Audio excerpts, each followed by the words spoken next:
Hello, I'm Alberta Brown with Ron Gossett, and we're here at the Cinema Carousel in Muskegon. We're your hosts for Muskegon Heritage. This is the first in a series of documentaries on the rich, layered heritage of the people of Muskegon County.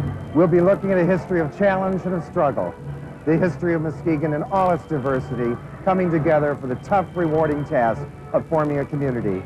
It's been an eventful time. It's been an exhilarating ride. We begin with the story of how we have told our story, on stage and on screen. This is Muskegon's heritage.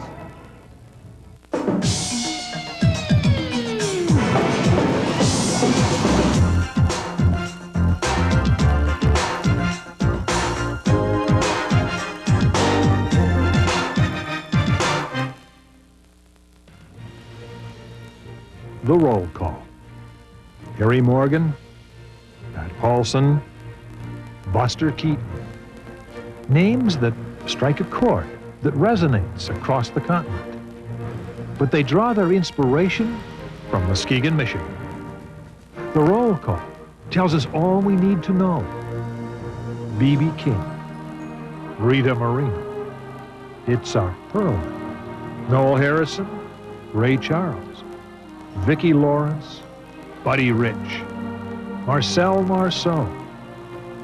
For the past 100 years, something has drawn the world's best-known performers to Muskegon's stages. And now, with the 21st century on the horizon, something keeps them coming.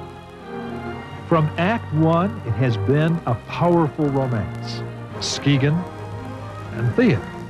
From the beginning, this community on the lake, which shaped its first fortunes from lumber and sawdust, had an affinity for entertainment on stage. It still does. It stems from not only a hunger for entertainment, but a deep passion for the performing arts. This is a community that thirsts for applause, from the stage and from the audience. When there is this kind of passion for theater, a community responds. It becomes more than just a voracious consumer for stage and screen. It becomes a wellspring of talent.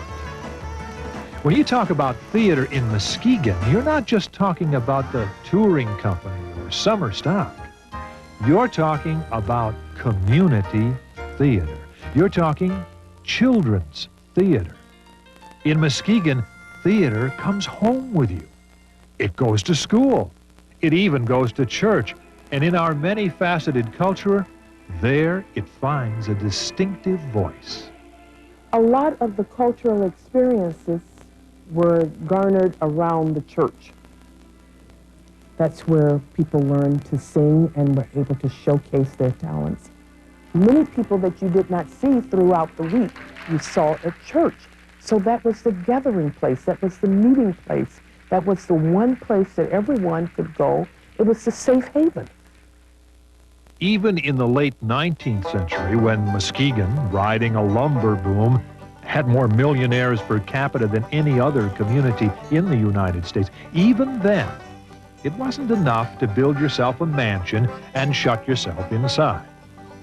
The ongoing drama of everyday struggle was reflected in the drama in theater.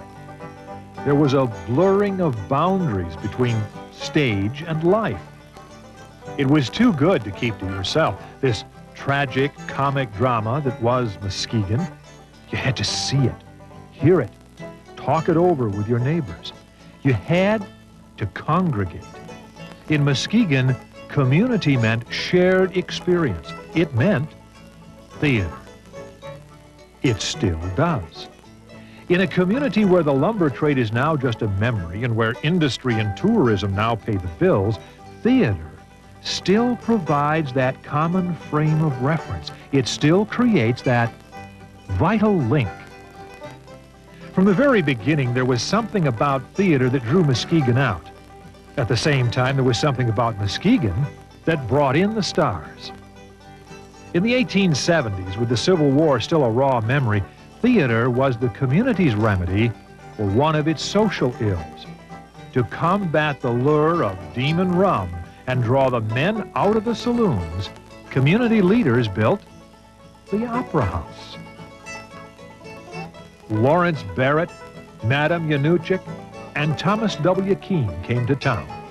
Actors who dominated their century the way Hepburn, Olivier, and Streep dominate ours. They and others brought Shakespearean tragedies, Gothic melodrama, and burlesque farce, and Muskegon residents devoured it all. Then came the introduction of Edison's newfangled invention, the moving picture. Here was another reason to get out and meet with your neighbors. Wasn't just the Opera House now. Theaters began cropping up all over the city's downtown, many within shouting distance of each other. The Regent, the Rialto, the Jefferson, the Strand. There was no revisit of the knockdown struggle against whiskey. In some cases, saloon and theater simply ignored each other. Eventually, there would even come a time when they could peacefully coexist. There was something else going on. The passing of the torch from the vaudeville stage to the moving picture screen. The importance of the transition was underlined in the first decade of the 20th century in a neighborhood called Bluffton and a loose-knit group called the Actors Colony. In this building, we rode with Tom Mix. We laughed at Charlie Chaplin here, and we fell in love with Betty Boop. For 15 cents, you could enter a darkened theater and lose yourself in the images that danced across the screen. We came here to get away from it all, to shake away the worries of the Great Depression, and to outlast the terror of the thunder of World War II. This is the Harbor Theater. It's a small movie house in Muskegon's lakeside neighborhood. Since 1921, it has survived fire, fashion, and the march of time. It's one of the oldest operating movie theaters in the United States, and it too is a part of Muskegon's heritage. It was the seductive appeal of the Lake Michigan shore that brought them there, a group of jugglers, singers, dancers, comedians, and other vaudeville performers. It was a shoreline and a new, spacious structure called the Lake Michigan Park Theater that lured the vaudeville summer circuit to Muskegon. The Bluffton neighborhood was the ideal attraction with its summer cottages and its proximity to the lake. It was the final stop on the streetcar line. Among the headliners were the three Keatons, Joe, Myra, and their young son, Joe Jr. They spent most of the year on the road, but they spent their summers in Muskegon. Joe Keaton was not only an entertainer, he was a man who knew a financial opportunity when he saw it. Of course, at the turn of the century, the Muskegon area was a resort town. It was a place where people from Chicago came to relax and enjoy the summer. And I found it fascinating that an actors group would locate here. It was probably about making money. Joe Keaton, a businessman, saw an opportunity, and I think he came up with a great marketing concept is really what it came down to. He hit the road and started talking up the city of Muskegon and said, boy, found a little slice of paradise here. But for Joe Jr., the kid who in the family act was billed as Buster, it wasn't about money. It was about having a place where he didn't have to be on stage, but could just be himself. Well, it was their summer home. They were on the road, you know, all from Labor Day to June, and this was home. They couldn't wait to get here, to Bluffton. They weren't just entertainers any more than the rest of us are just doctors or teachers or factory workers or accountants. They were families. They were trusted friends. They were people who valued community. And some of them, like Joe Keaton, were rabid baseball fans. Joe was a starting pitcher on the Actors Colony baseball team, and Buster was a star player. But Buster's future wasn't on the baseball diamond. It was on the silver screen. He proved to be a comic genius, an artist for the ages. And for someone as creative as Buster, it only made sense. When he went to Hollywood to tackle the young movie industry, part of Muskegon went with him. We know that his ties to Muskegon show up in his films. There was a boat that was here from theatrical agents from Chicago called the Damfino. He brought that from Muskegon. That was not a creation of Hollywood. That's from his childhood. That's autobiographical. In this film, the boat, Buster builds a boat in his basement. He christens the boat the Damfino and launches it into the water with his family. They go out sailing, and he goes through a series of jokes and skits in the film. It's a short film. At the end of it, the boat is sinking, and Buster radios for help. And they ask him, what is the name of the vessel? He says, Damfino. And the person that receives the message says, well, I can't help you, basically, is what he's saying, if you don't know the name of the boat. And that's the joke that is used in the film. For Muskegon, Keaton's success was mixed blessing. But being a movie star, even a silent movie star, meant some significant life changes. When Buster Keaton said goodbye to the vaudeville circuit, the Keatons said goodbye to Muskegon. Eventually, the whole family departed to join Buster in California. But the community followed Buster's career with the pride of a parent for an adopted son. And the lure of Muskegon that attracted the Keatons and the other masters of vaudeville simply would not go away. Decades later, history would repeat itself with such leading lights as Diane Carroll, Vicki Lawrence, Paul Winfield, and Pat Paulson, and other leading lights of theater who found in Muskegon County a home away from home. So Muskegon carved its own generous slice of the clear, moonlit night sky where the stars came out and shone round the world. Homegrown stars like Buster Keaton, operatic singer Gwyneth Bean, gospel music legend Jimmy Dowell. And then there was a minuscule, bantam-sized actor with a towering talent and the charisma gifts to charm generations of Americans. He graduated Muskegon High School and attended Muskegon Junior College before his talent took him away. It took him to Broadway, where he became America's golden boy. Then it took him to the movies. And finally, it took him to the television screen, where he became a nightly visitor in living rooms across America. He put the country in stitches in a show called Pete and Gladys. In Dragnet, he was Jack Friday's partner, just getting the facts. And in a show called MASH, he was Colonel Sherman T. Potter, father figure for a whole generation, part of a brilliant ensemble cast that wrung laughter and pathos from the dreaded subject of war. The world knew him as Harry Morgan, although that wasn't his name when he flashed that massive talent as a student at Muskegon High School in the early 1930s. Herr Bratsburg, let's have him by his right name, okay? He was cute, he was handsome, he was talented, he was good. They say that he's a tremendously creative person. For example, when they would do a show, remember those shows when the show lasted 4 hours and the intermissions were 3 of the 4 hours? They'd send Harry out in front to entertain while whatever was going on backstage went on. And he went out and he just, you know, it rolled. But you didn't need a career in Hollywood to be a star in Muskegon. You only needed a story, a stage, and a box to store the tickets, and a group of people like yourself who lived for theater and performance and applause. In Muskegon, there was no shortage of such people. In the late 1930s, a group of them got together and formed a theater group.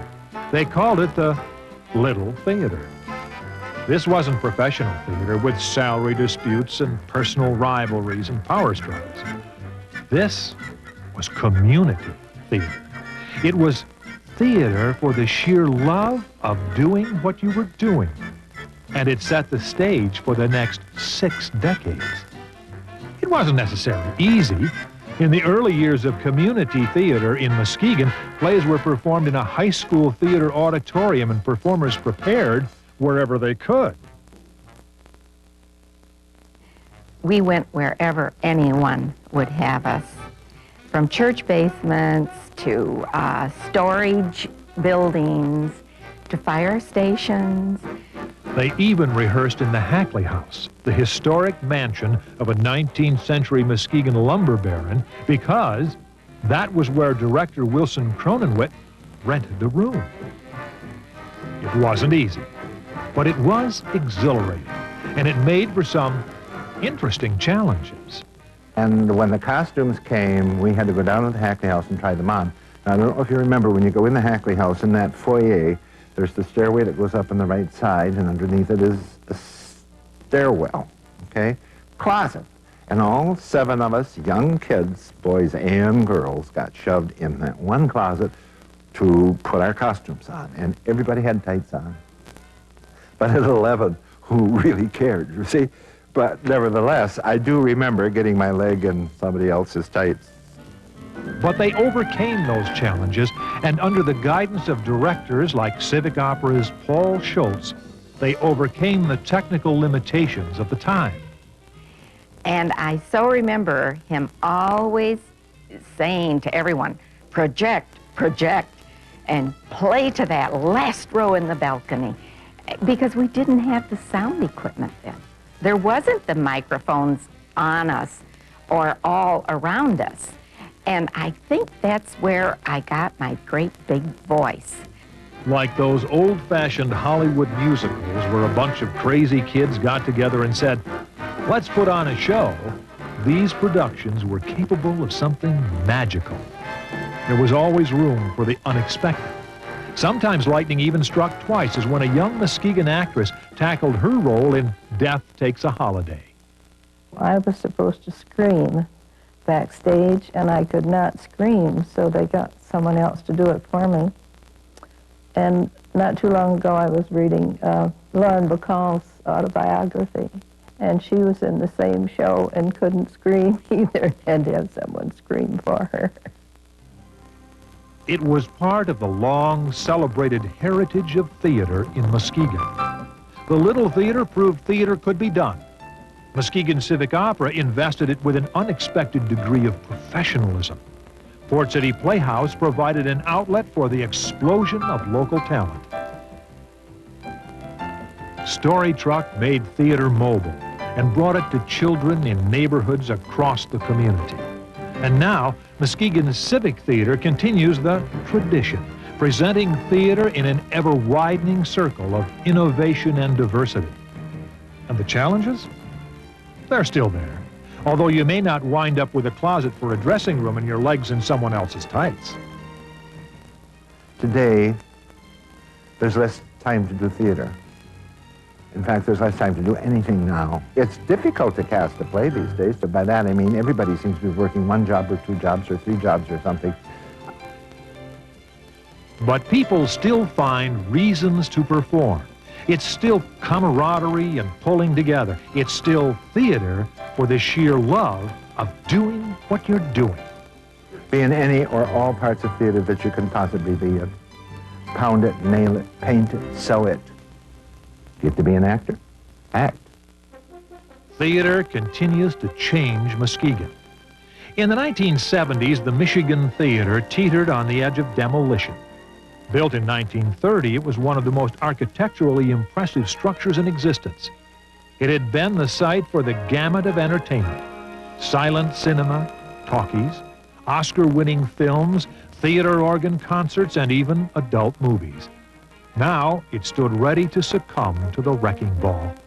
But people in Muskegon knew what a treasure they had. They refused to let it go. The Community Foundation for Muskegon County stepped in. The old theater got a renovation. It became the centerpiece for a cultural complex called Frauenthal Center for the Performing Arts. Since then, it's provided a stage for classical, jazz, blues, opera, rock, even the sound of silence. As it turns out, the spirit of renewal is contagious. An old theater made a comeback. So did the rest of downtown. With the 90s came a new development. In 1991, Cherry County Playhouse, one of the best-known and most respected summer stock theaters in the country, was looking for a home. It found one in Muskegon. The theater showcased such stars as Rita Moreno, John James, Paul Winfield, Ken Berry, Don Knotts, and Bob Keeshan, better known as Captain Kangaroo. Once again, Muskegon was a household word in the world of entertainment. History was repeating itself. The same qualities of nature and community that had drawn the Keatons and others to Muskegon at the beginning of the 20th century was attracting modern entertainers at the century's end. When people come here, they'll like it. There's no reason not to like it. Most stars work in LA and New York, and they forget that there's a country 5 miles out of New York to 5 miles out of LA. And those are the people who like them. When people are warm and friendly, and that's what happens in Muskegon. It is that quality, the feeling of community, that ultimately provides fuel for theater in Muskegon. Once they've seen Muskegon, how are you going to keep them away? Once they've had a taste, they all come back. Even Harry Morgan came back to film a commercial for breath mints at his old high school. It was history repeating itself. What made Muskegon a home away from home for its stars at the close of the 20th century were the same qualities that had brought the three Keatons to Bluffton at the century's dawn. In 1997, those qualities provided an attraction for a growing group of classic comedy fans. The Damfinos, the International Buster Keaton Appreciation Society, came to Keaton's adopted hometown. They came to enjoy a Keaton Film Festival. They came to pay tribute to his widow, Eleanor. And they came to unveil a marker in Bluffton, retracing the steps the three Keatons had taken 90 years before. It was a tribute to the old actors' colony, which had receded into history more than a half-century earlier. On the eve of the 21st century, the culture has undergone a transformation. You no longer have to leave the house for cinema. These days, the movies come to your home, and television provides one more compelling reason to take refuge in the fortress of your living room. A man's home is no longer his castle. Now, it's his multi-screen Cineplex. And yet, in Muskegon, they still flock to the theater. Once upon a time, many millennia ago, before human beings had so much as an alphabet to scratch in the sand, they shared their experiences by word of mouth. They gathered round the fire, telling stories, even acting them out. And in doing so, they established a connection. Some things haven't changed. I have a reputation around town as being slavishly devoted to theater, and sometimes people sort of, well, and then I meet the deer hunters, or the golfers, or the whatevers, and I just, you know, blow it away, man, because I'm doing my thing. You do yours. Well, with Civic Opera, it was the whole family feeling. It seems like theater is friendship, and everybody pulls together during the show. On screen and on stage, the theater experience still engages us. It still draws us out. It creates a passion in us that some people find only natural and some find impossible to explain. Oh, we just all love the stage. There is still that powerful romance, performance, and applause. Muskegon and theater.